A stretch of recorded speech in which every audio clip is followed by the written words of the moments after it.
Now let's talk about organizational movement. And what this basically refers to is moving throughout an organization to find additional people to contact and to find an additional way in. The reason why we need to talk about this is because it's difficult to get prospects to answer the phone. There are some prospects that never answer their phone. It doesn't matter whether you call them 5 times, 50 times, 500 times, they will never answer their phone. Either A, they're avoiding you and they see that it's you that's calling, or B, they're never at their desk and they don't answer their phone maybe ever for anybody. If your key contact that you're trying to reach in order to get into an account is someone that is impossible to get a hold of, if you move on and treat that as I can't get into that account, then you're going to have difficulty getting into a lot of accounts. Let's look at this another way. If instead of having 100 accounts that we're trying to get into and we have one contact at each account, and that's the only person that we reach out to, if we then double the number of contacts at each account and even maybe decrease from 100 accounts to 50 accounts, you will increase your odds of getting into more accounts because you're trying to reach more people at each account. The additional people that you add may also be difficult to get a hold of, but when you increase the number of people at each account, you increase the odds that you're able to get into that account. And this is why we are talking about organizational movement. So this is moving around the organization to try to find additional people to reach out to. There is vertical movement. Vertical movement means moving up and down the organization of the functional department that you're calling into. For example, if we're trying to reach, let's say, the VP of IT and they're never answering our phone and they're extremely difficult to get a hold of, by the way, that's extremely likely.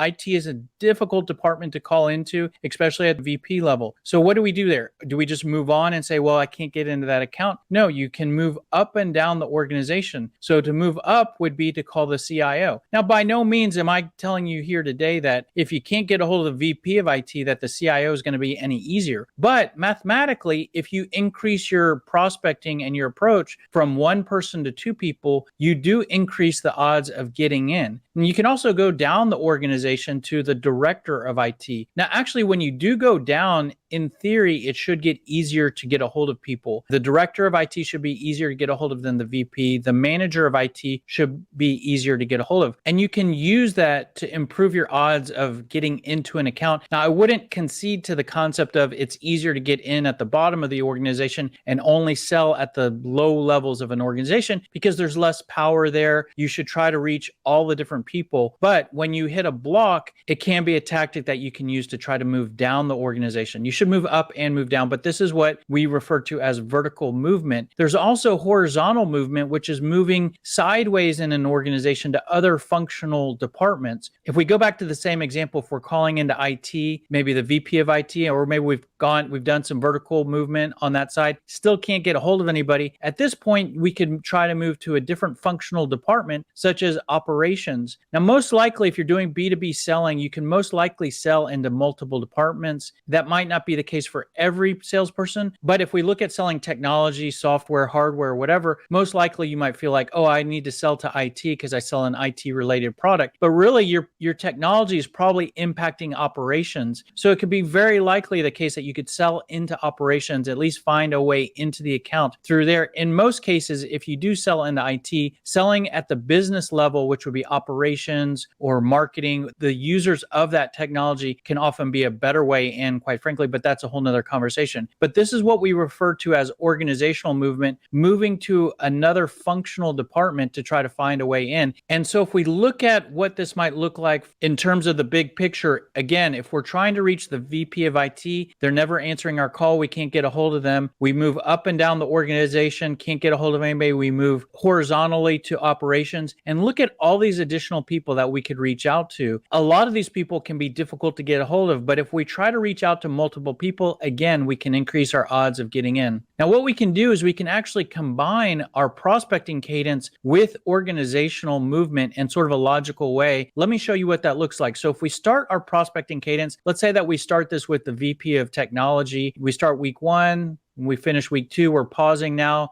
After our pause, we're trying to reach out to that VP of technology again. Now we reach the end of week 4. So at this point, we've sent 2 emails, called them a bunch, left 2 voicemails, sent voicemail follow-up emails, pausing for a second time. This is a great place to trigger organizational movement. You could do it earlier or later, but I just think this is a very balanced approach. Let me show you what that looks like. So while we're pausing during week 4, now we try organizational movement. And what this might look like is now we try to find someone else to reach out to in the organization. By the way, a great tool to use for this is LinkedIn. Maybe you have other contacts that you can reach out to, but it's very likely the case that you don't. So at this point, jump on LinkedIn, do some searches for the company according to title or department and whatnot, and most likely you can find someone either moving up or down or horizontally in the organization. When you find someone, then you can then add that new contact to the top of your cadence. So at this point, you send email number 1 and start week 1 with the new contact. At this point, you will now have 2 contacts for that account in your prospecting cadence. You could use organizational movement at this point to find multiple people, but again, I think a very balanced approach is let's focus on 2 people at this time. We have someone at the top of our cadence and someone in the middle, and now we're moving 2 people in parallel through the cadence. With this balanced approach, what you will end up with when you reach the week 4 with contact number 2, you're going to reach week 8 with contact number 1, and that person may fall off. So now at this point, you might do organizational movement to find a third contact, but because contact 1 falls off of your cadence, you're still only going to have 2 contacts that you're reaching out to. And depending on your account list, maybe you need more of a focused approach because you only have a few accounts that you're trying to get into. But if you have a territory and a number of different accounts that you're pursuing, this is a good approach where you're not forgetting about your other accounts. You're focusing on 2 contacts and whatnot. So you can scale that up or scale it down according to your needs. But in general, this is a very balanced approach and hopefully can give you some ideas.